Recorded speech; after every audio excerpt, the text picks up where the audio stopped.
세무조사라고 합니다. 세무조사요? 국세청입니다. 세무조사 보면 기본적으로 통합조사라는 게 있습니다. 한번 들여다보시겠죠? 증거 인멸의 우려 또는 세무조사 대상의 선정은 어떻게? 세무조사는 말로 하는 조사가 아니고 생활 속 세금 고민을 알기 쉽게 풀어드리는 5천만의 세무사, 오늘도 김 차장 나와 있습니다. 세금과 관련해서 누구나 겪는 일은 아니지만 또 어느 누구도 겪어볼 수 있는 일 중 하나가 바로 세무조사라고 합니다. 생각지도 못한 세무조사 통보에 적잖이 당황하시는 분들이 많다고 하는데요. 그래서 오늘은 언제 닥칠지 모르는 세무조사에 현명하게 대처하는 방법을 알아보도록 하겠습니다. 오늘도 함께해 주실 세무사 모셨습니다. 이용현 세무사님 나와 계십니다. 안녕하세요. 안녕하십니까, 이영현 세무사입니다. 네, 오늘도 진행 함께 도와줄 최인턴 나와 있습니다.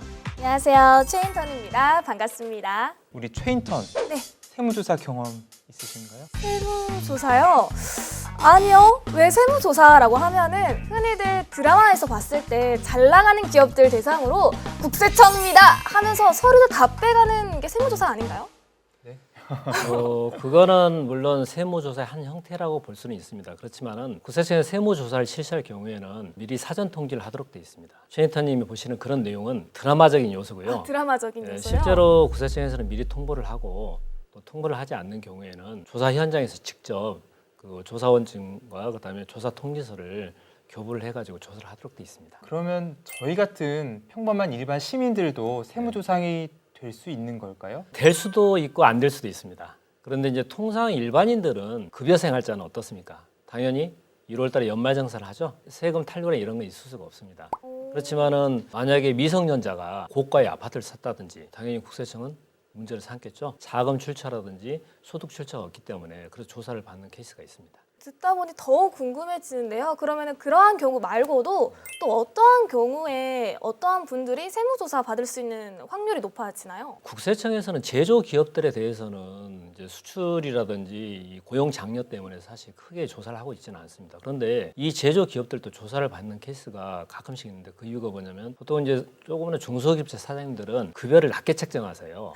그래서 낮게 책정함에도 불구하고 본인들 가족들 생활비는 많이 쓰고 해외여행 다니고 고가 명품 사들이지 않습니까? 그러면 그거 자체가 문제가 있지만은 또 이제 상대적으로 어떤 문제가 있냐면 그분들이 법인 자금 누락한 거를 개인적으로 받는다든지 해서 소위 말하는 탈루를 하는 겁니다. 그러면 국세청에서 그 부분에서 이분들이 고가 부동산을 사들이거나 또는 해외 송금을 많이 하고 그렇게 되면 국세청 4세대 국세행정 시스템 내에서 이게 체크가 됩니다. 그러면 나중에 이제 조사 대상 선정할 때 그게 분석차로 들어가서 조사 대상이 될 수도 있습니다. 프리랜서나 자영업자 같이 소득이 일정하지 않은 분들도 있을 수 있어요. 이런 분들도 좀 대상에 포함될 수 있지 않을까라는 생각이 드는데요. 네, 그럴 수 있습니다. 보통 프리랜서나 자영사업자들도 통상 세무조사 대상이 되지는 않습니다. 그런데 프리랜서들은 일반 업체와 다르게 사업장이 대부분 없으시고 고용 인원도 없죠. 그러니까 어떻습니까? 자기가 몸으로 뛰어서 이제 소위 말하는 소득을 발생시키는데 그러다 보니까 어떻습니까? 아무래도 비용에 관한 증빙들이 모자라게 되어 있습니다. 그래서 그거를 이제 허위 또는 가공 경비를 계상해서 세금을 줄이고 싶어하는 게 사람의 그 욕심이거든요. 근데 그게 이제 실제로 그 욕심이 장부로 만들어져서 국세청에 이제 신고가 되면 그 내용이 허위일 경우에는 추징을 하는 게 일반적인 케이스입니다. 그렇다면 그런 세무조사 대상의 선정은 어떻게 이루어지는 걸까요? 조사 대상 선정 자체는 크게 두 가지로 나눌 수 있습니다. 정기 조사 대상과 두 번째는 수시 조사 대상으로 이렇게 나눌 수 있어요.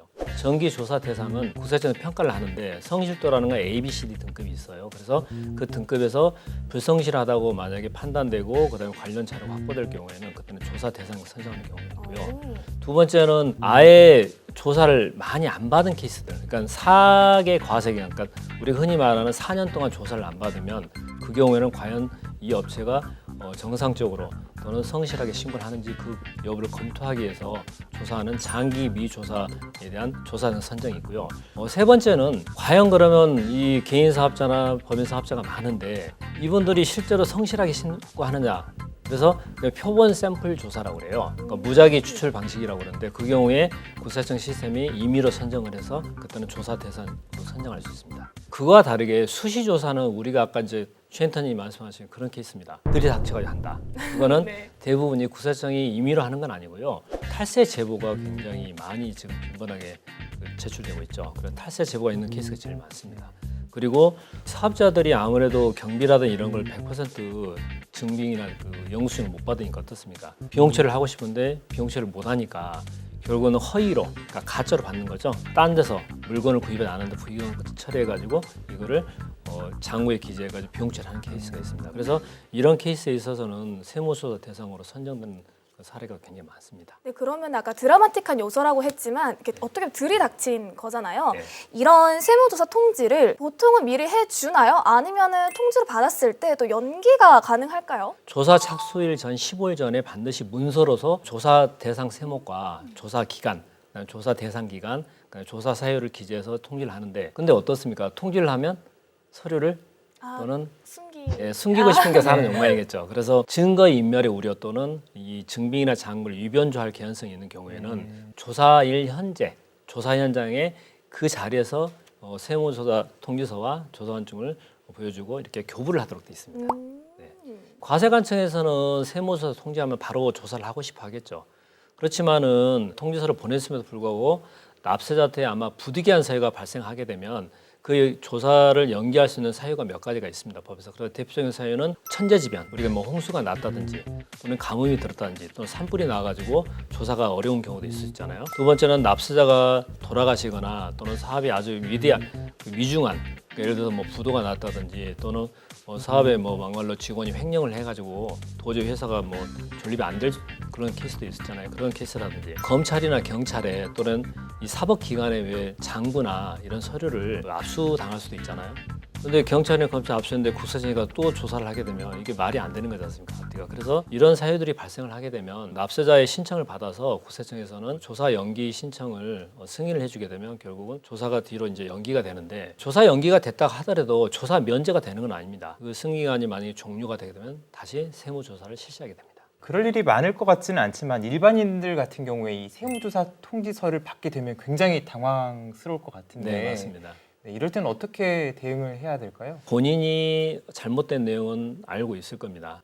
세무사들이 아무래도 장부나 이런 기장을 하니까 문제시 있는 내용을 지적해서 분명히 납세자한테 아마 인지를 시켰을 거예요. 그래서 그런 부분들은 미리 좀 준비해 주시고, 부득이하게 자기가 사업을 함에 불구하고 비용에 관한 증빙을 못 받는 케이스들이 있을 수 있습니다. 그런 경우는 관련 증빙과, 그러니까 내가 돈을 보냈다든지 인적사항이라든지 그쪽 사업자 등록증 사무이나 이런 것들이 있으면은 소명할 수 있는 기회가 되겠죠. 이 세무조사를 받기에 앞서서 네. 세무조사관이 어떤 것을 알고 있는지 내가 미리 알 수 있다면 거기에 대한 대응도 좀 할 수 있을 것 같은데 어떤 것들을 알고 나오는지 궁금해요.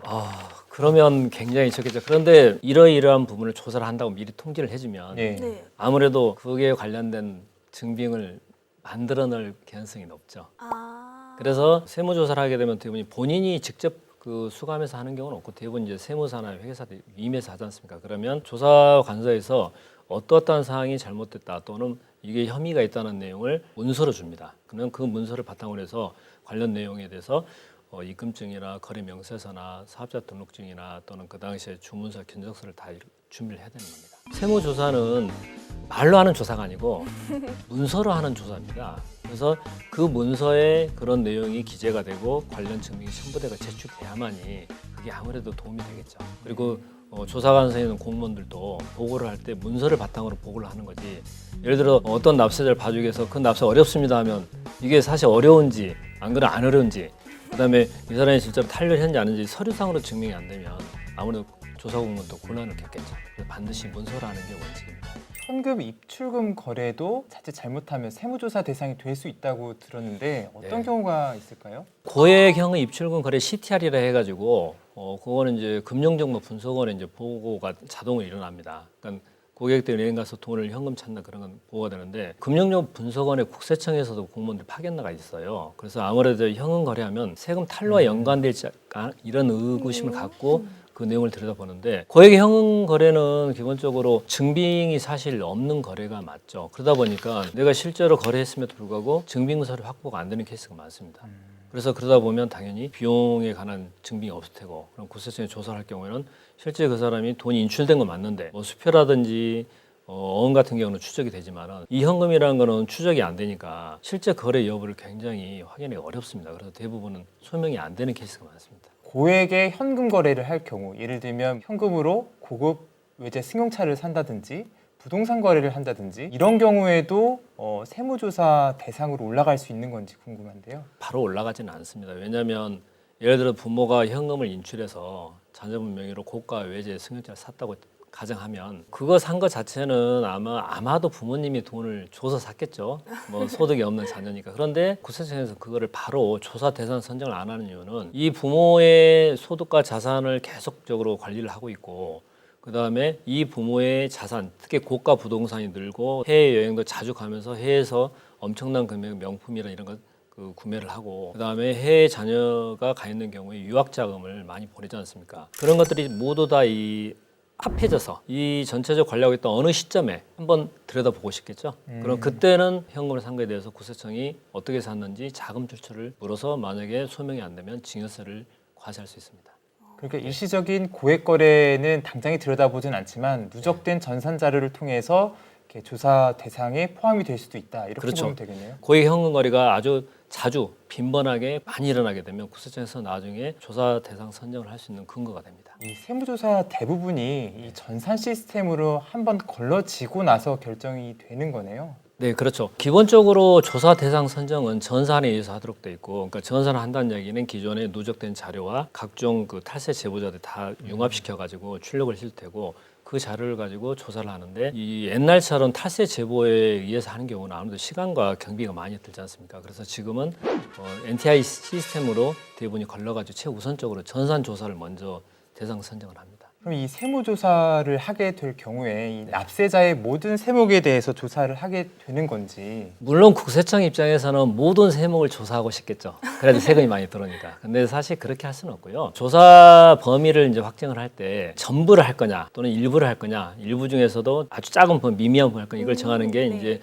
세무조사 범위인데 세무조사 범위는 기본적으로 통합조사라는 게 있습니다. 두 번째는 부분조사 있고 그다음에 세목조사가 있어요. 네. 근데 왜 그렇게 하냐면 아까 말씀드린 것처럼 미성년자가 아파트를 취득했다. 그럼 그 애는 특별한 소득이 없으니까 당연히 사업장도 없겠죠. 고가 아파트 취득했을 때 과연 자금이 누구한테 나왔는지 그러니까 어머니나 아버지 또는 할아버지 할머니 나올 수도 있죠. 아버지가 운영하는 법인에서 나온 건지 개인에 나온 건지 그런 걸 조사를 하는 거지 그 미성년 전체 조사하지는 않는다. 근데 이제 통합 세무 조사는 예를 들어서 아버지가 회사 대표이사고 어머님이 이사고 그다음에 아들은 학생이고 그럼에도 불구하고 아파트 고가 취득했다. 그러면 그때는 그 해당 기업체와 그죠? 그다음 대표이사 개인과 가족들 한꺼번에 조사하는 게 세금 추징이 맞겠죠. 소위 말해서 굴비 엮듯이 나올 가능성이 있죠. 그래서 통합 조사 형태로 해서 조사를 하는 겁니다. 그래야만이 많은 세금이 들어올 테고 여러 가지 세금이 결부돼 들어옵니다.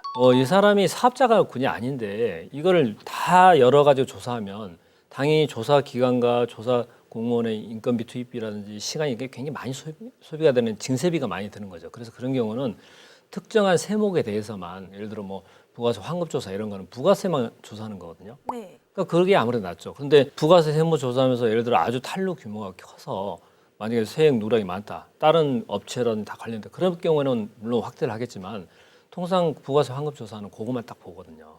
그게 맞고 그다음에 이제 일부 부분 조사 이런 거 있죠.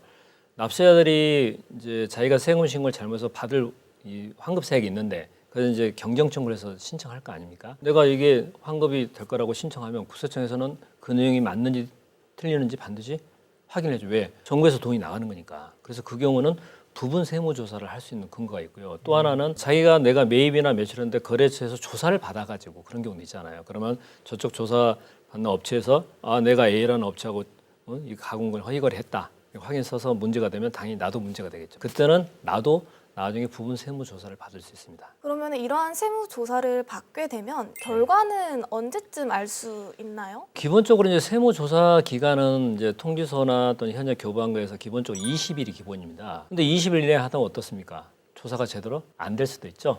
왜냐하면 분명히 확인을 해야 되는데 확인이 안 되는 부분도 있을 테고 그럼 어떻습니까? 조사관서가 연장하든지 납세가 연장하든지 신청받아 해야 되는데 그러니까 연장할 경우에는 위원회를 열어서 반드시 그 연장 통지를 하도록 돼 있어요. 그렇게 해서 뭐 소명을 받고 증빙서를 진구하고 다 해서 좋아요. 근데 조사가 끝나면은 최종적으로 이제 확인서를 쓰게 됩니다. 확인서나 또는 전말서라고 그래요. 이 전말서라는 건 고발하기 위해 쓰는 거예요. 조세 포탈봉으로. 그래서 그걸 써서 끝나게 되면 세무조사 결과 통지서라는 걸 반드시 법적으로 문서로 발송을 해야 됩니다. 연장이 되면 연장하고 나서 끝난 다음에 끝난 날부터 20일 이렇게 하도록 돼 있습니다. 저승사자보다 무섭다는 세무조사, 알면 이긴다라는 말이 있는 것처럼 언제 닥칠지 모르는 이 세무조사 잘 대비하시기를 바라겠습니다.